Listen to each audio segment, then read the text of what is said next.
આ સુરતમાં શૈલેષભાઈ નો મૃતદેહ આવ્યો અને આપણી બેને ઓલા પાટીલ ને મોઢો મોઢ કહી દીધું કે તમારી વાહે ટોળા બંધ સિક્યોરિટી અને મારા ધણી માટે કાંઈ નહીં.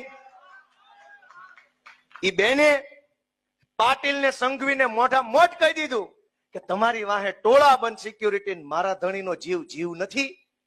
ઈ વાત સાંભળ્યા પછી જો ભાજપના નેતાઓના શરીરની અંદર માણસનો આત્મા હોત ને તો એને સુધારો કર્યો હોત, પણ એનામાં માણસાઈ મરી ગઈ છે ને એટલે એને ઈ બેનને દબાવી ધમકાવી નવો વિડીયો બનાવડાવ્યો.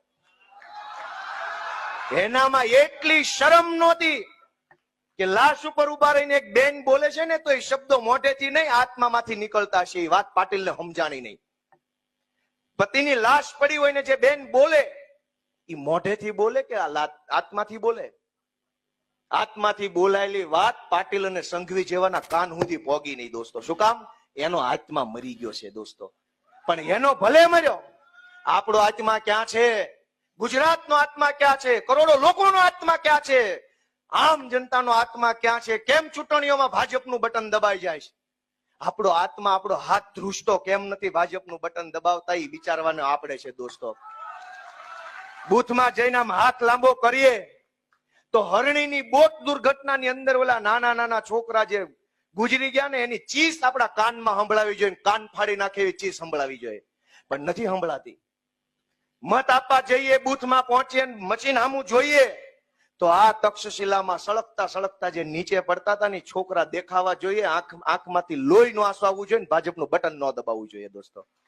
પણ એવું નથી થતું, એવું નથી થતું.